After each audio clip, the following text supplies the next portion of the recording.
Welcome to Gene and Mike do the New York Times crossword. Hi, I'm Jean. And I'm Mike. And today we are doing the crossword for Saturday, February 1st, 2025. So on this first day of what might be either February or February, depending on how you were raised, did you do the crossword? I did do the crossword. And what did you think of the crossword? I thought it was a snap. Really? I was amazed because I thought it'd be really, really hard. I recall that conversation. But no, I finished it quite quickly. Mm-hmm. And I was just reading a few comments on wordplay. Apparently, a lot of other people did too, and felt slighted. Really? You know, it's like, oh, I was just so looking forward to a nice long solve, and I finished it in 10 minutes or something. So really? I'm like, oh, come wow. on. It's a puzzle. Don't plan your day around it. So, I mean, they could dive into the archives if they're looking for challenges. Yeah, I'm sure they'll find them there. Yeah, go solve another one. Right. but it's a nice little puzzle. I liked it. Good. Yeah, I didn't have too much difficulty with it. I guess I had a few problems in the bottom right, because there are just a few places. For instance, 46 down, 12 Angry Men director was Lumet. Right. Did you know Lumet? No. Okay. But I had a problem there. I had a problem with 53 across, figure in history or math, ? Classmate. Yeah, I know, it's funny. Yeah, that was tricky. And then attacks in the press, 56 across. I had the word hit and the word P, and I thought hit papers.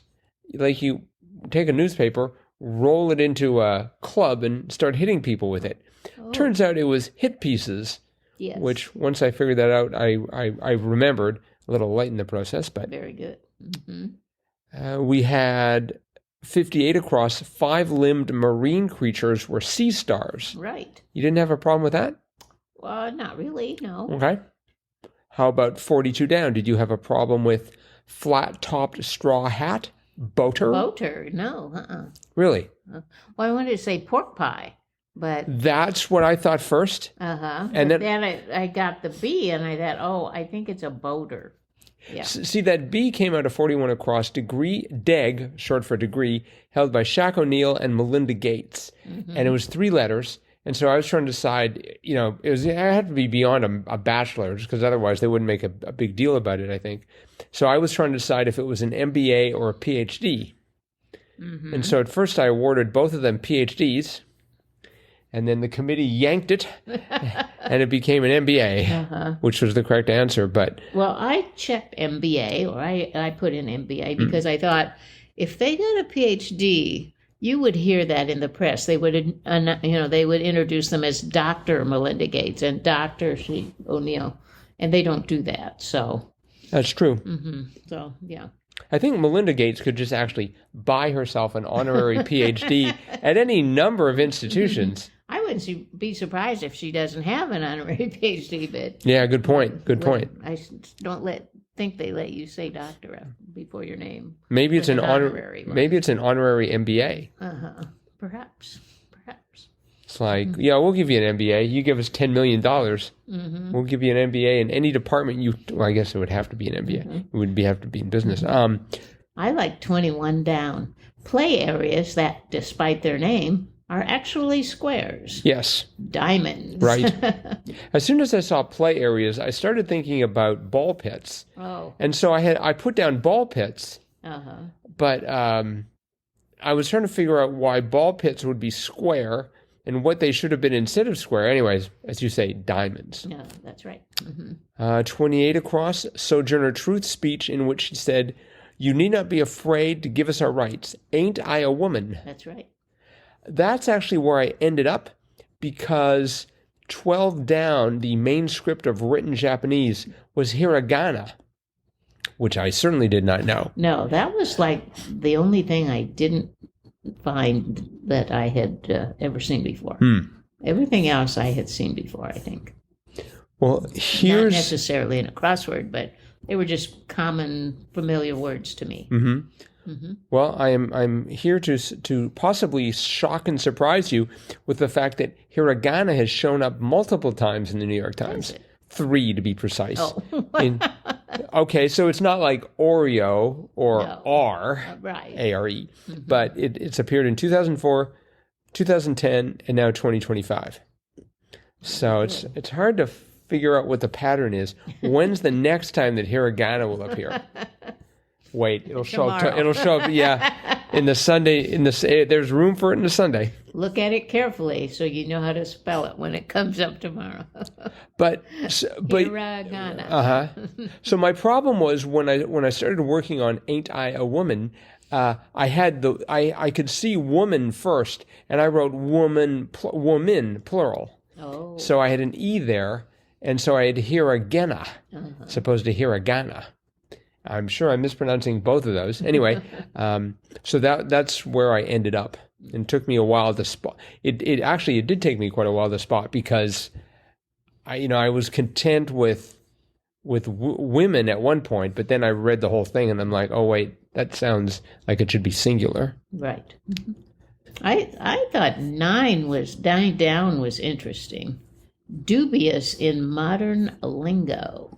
Sus. I guess for Suspect. Suspicious or suspect, yeah.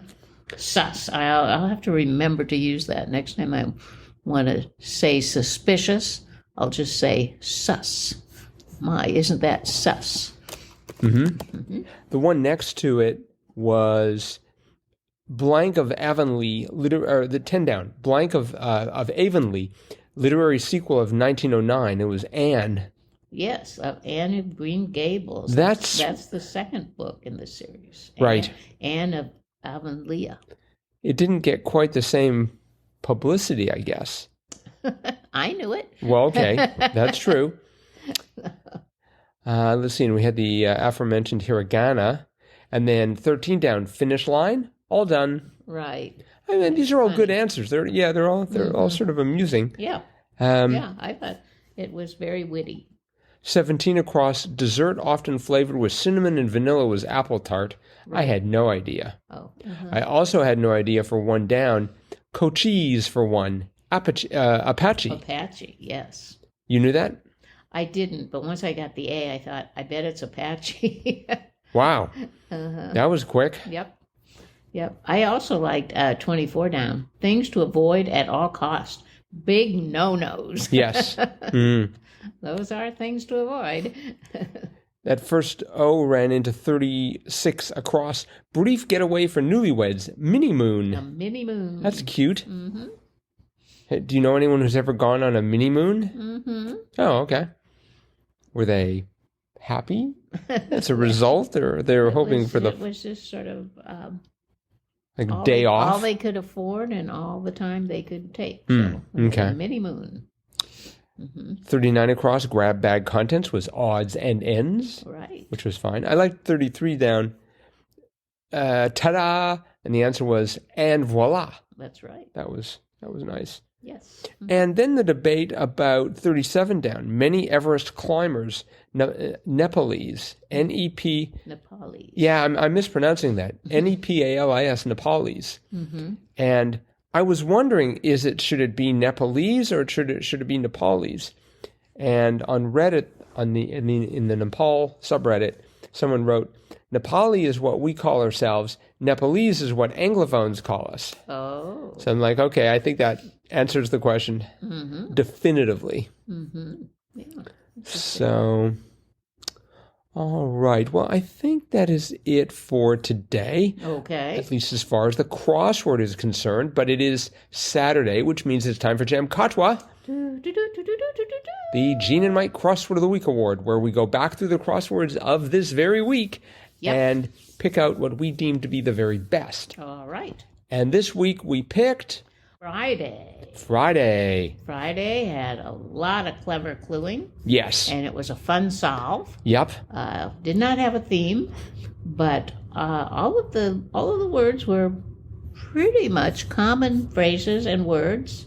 You just had to figure them out. So anyway, and we did.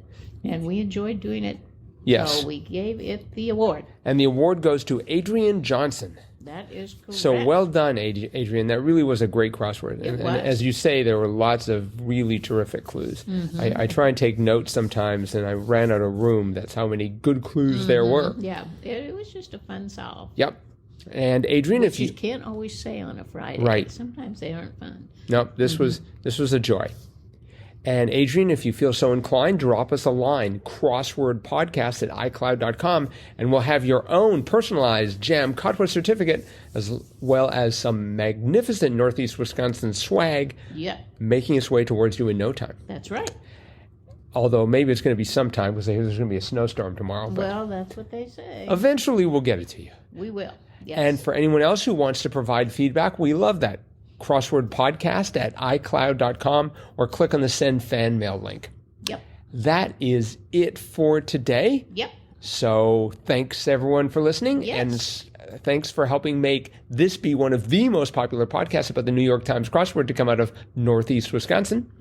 And we'll be back again with our cutting edge analysis of tomorrow's crossword tomorrow. Bye-bye.